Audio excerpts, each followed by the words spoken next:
Short-lived intense rainfall, ganyan kung tawagin ng Pag-asa ang naranasan nitong Sabado sa Quezon City na nagdulot ng mabilis na pagbaha.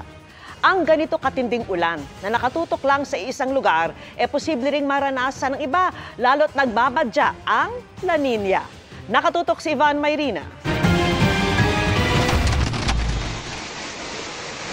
Habang niraragasan ng baha ang ilang bahagi ng Quezon City nitong Sabado, kabilang mga hindi naman binabaha noon. Sinukat naman sa Pag-asa Science Garden ang dami ng ulan. 96.66 millimeters sa loob ng isang oras, na mas marami sa ulan noon ng Bagyong Ondoy. Pero nakakonsentrate o sumapul lang sa Quezon City.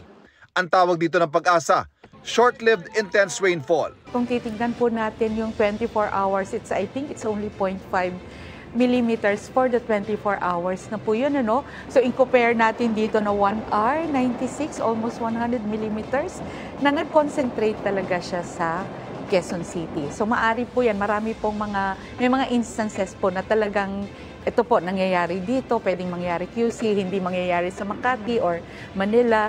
Ayon sa Pag-asa, hindi naman bago ang mga localized thunderstorm tulad dito na sadyang madaling mabuo dahil sa ating lokasyon sa mundo. Posible ring maulit sa ibang mga lugar ang ganitong short-lived intense rainfall.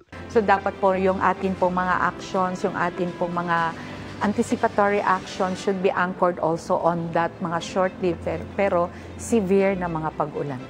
Bago nito, inanunsyo ng Pag-asa ang posibleng pag-iral anumang panahon ngayong bare months ng short-lived o madali ang La Nina.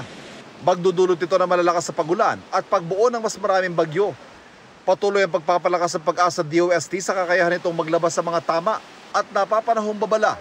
Ang mga regional offices nila pinalalakas din para makapaglabas ng localized sa mga babala. Para sa GMA Integrated News, Ivan Mayrina, nakatutok, 24 oras.